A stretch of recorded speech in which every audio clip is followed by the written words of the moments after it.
Hello friends, வணக்கம். நான் உங்கள் கேஜ் செல்வகுமார். வாங்க ஃப்ரெண்ட்ஸ், நம்ம கஸ்டமர் ஒருத்தர் ரொம்ப நாளாக கேட்டுட்ருக்காரு. அவர் ரொம்ப பாதிக்கப்பட்டிருக்கார். இந்த எலியால் ரொம்ப பாதிக்கப்பட்டு மன உளைச்சலுக்கு ஆளாகி நிறைய காசு செலவு பண்ணிட்டேன் சார். எனக்கு பல லட்சம் லாஸ் ஆகிடுச்சு இந்த எலியால். இந்த எலியை கண்ட்ரோல் பண்ணுறதுக்கு எனக்கு ஒரு ட்ராப் பண்ணி கொடுங்கன்னு சொல்லிட்டு கேட்டுகிட்டே இருந்தார். நம்ம இருக்க பிஸியில் பண்ணித்தரேன் சொல்லிட்டு ரொம்ப நாள் ஆகிடுச்சு. அவர் இன்றைக்கி உட்காந்துட்டார். எனக்கு பண்ணி கொடுத்தா தான் போவேன்ற மாதிரி இன்றைக்கி காலையில் வந்துட்டார். ஏன்னா அவர் வச்சுருக்கிறதுலாம் ரொம்ப காஸ்ட்லி சிஎன்சி மிஷினாக. அதில் இந்த எலி உள்ளே போயிட்டு ஒயரெல்லாம் கடிச்சு பல லட்சம் லாஸ் ஆகிடுச்சு, வேலை கெட்டு போயிடுச்சு, ப்ரொடக்ஷன் பண்ண முடியலன்னு சொல்லிட்டு ரொம்ப ஃபீல் பண்ணார். சரி, அவருக்காக எல்லா வேலையும் நிறுத்திட்டு இன்றைக்கி நான் இந்த ட்ராப் பண்ணிட்டேன். இன்னும் இது அவர்கிட்ட நான் கொடுக்கல. பெயிண்டிங் ஒர்க் பேலன்ஸ் இருக்குது. ஆல்மோஸ்ட் முடிச்சுட்டேன். நல்லா தான் வந்திருக்கு. இதில் பார்த்திங்கன்னா பேக் சைட்லேயும் ஒரு டோர் வச்சுருக்கோம். சப்போஸ் இந்த பக்கம் இருந்து நம்ம இந்த ஃபீட் பண்ணுறதுக்கோ, அதாவது இதை மாட்டுறதுக்கு ஈஸியாக இருக்கும். இந்த பக்கம் ஒரு வழி இருந்தால் வெளியே எடுத்து விட்றதுக்கும் டிஸ்போஸ் பண்ணுறதுக்கும் நல்லா இருக்குன்ற மாதிரி யோசித்து இங்கே ஒரு டோர் வச்சுருக்கோம். இது ஒரு 3 அடி வச்சுருக்கேன். ஏன்னா எஸ்கேப் ஆகக்கூடாது.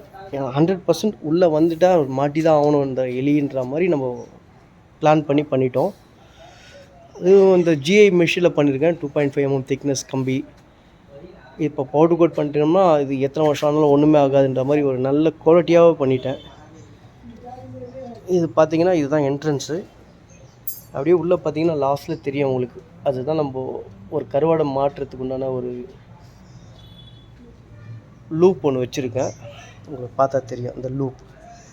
அந்த கருவாடை லைட்டாக ஷேக் பண்ணாலும் இந்த ரோப் இதெல்லாம் ஸ்டீலில் பண்ணியிருக்கேன். அந்த ஸ்டீல் ரோப் இது லைட்டாக இவங்க இந்த கருவாடை இழுக்கும்பொழுது இந்த ரோப்பு லைட்டாக ஷேக் ஆனாலே அங்கே உள்ளே டோர் லாக் ஆகிடும். இந்த மாதிரி ஆகிடும். அவங்க திரும்ப வெளியில் வரவே முடியாது. அதுக்கு ஒரு லாக்கும் வச்சுருக்கேன். அப்படியே நம்ம லாக் பண்ணிட்டோம்னா தூக்கி போய் எங்கன்னா தூரமாக விட்டுட்டு வந்துடலாம். இந்த ஒரு லாக் இருக்குது. 2 ஹேண்டில் கொடுத்துருக்கேன். அப்படியே தூக்கிட்டு போயிடலாம். இதுதான் ஃப்ரெண்ட்ஸ் நான் பண்ணியிருக்கேன். இதை பார்த்துட்டு உங்களோட கருத்து, இல்லை வேறு இதில் ஏதாவது ஆல்ட்ரேஷன் பண்ணணும், இல்லை எப்படி இருக்குது, ஏதாவது உங்களோட ஐடியா இருந்தால் சொல்லுங்கள். கண்டிப்பாக உங்களோட சஜஷனை எதிர்பார்க்குறேன். ஏதோ பண்ணிகிட்ருக்கேன் ஃப்ரெண்ட்ஸ். என்னோடய மூளைக்கு எட்டினதை பண்ணிகிட்ருக்கேன். நிறைய கமெண்ட் போடுறீங்க. ரொம்ப சந்தோஷமாக இருக்குது படிக்கும்பொழுது. எனக்கு ரிப்ளை பண்ணுறதுக்கு நேரம் கிடையாது. அதை தயவு செஞ்சு புரிஞ்சுக்கோங்க.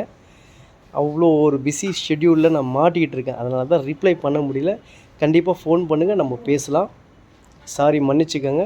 ரிப்ளை பண்ணாதவங்க அப்படின்னு நினைக்காதீங்க. மனசு இருக்குது, ஆனால் எனக்கு நேரம் இல்லை. ஆளுங்க கம்மியாக இருக்காங்க. நிறைய ஒர்க் இருக்குது. ஃபார்ம் செட்டப் கேஜ் ஏகப்பட்ட ஆர்டர் எடுத்துட்டேன். அதில் ரொம்ப பிஸியாக இருக்கேன். நிறைய பேர் சைனா கேக் கேட்டுட்ருக்காங்க. சைனா கேஜுன்னு. அவங்களுக்கு என்னால் கொடுக்க முடியல. கண்டிப்பாக கூடிய சீக்கிரத்தில் கொடுத்துருவேன். இது இல்லாமல் வேறு அதர் ஒர்க்லாம் நிறைய போயிட்டுருக்கு, பண்ணிக்கிட்டு இருக்கோம். சரிங்க ஃப்ரெண்ட்ஸ், ஓகே, நம்ம வேறு ஒரு வீடியோவில் சந்திப்போம். இதை ட்ராப் பற்றி உங்களோட கருத்தை கண்டிப்பாக கமெண்ட் செக்ஷனில் சொல்லுங்கள். நான் அதை ஏற்றுட்டு வேறு என்ன மாதிரி ஆல்ட்ரேஷன் பண்ணி இன்னும் பெஸ்ட்டாக பண்ணி கஸ்டமருக்கு கொடுக்க முடியுன்றதை கண்டிப்பாக யோசிக்கிறேன். தேங்க்ஸ் ஃபார் வாட்சிங்.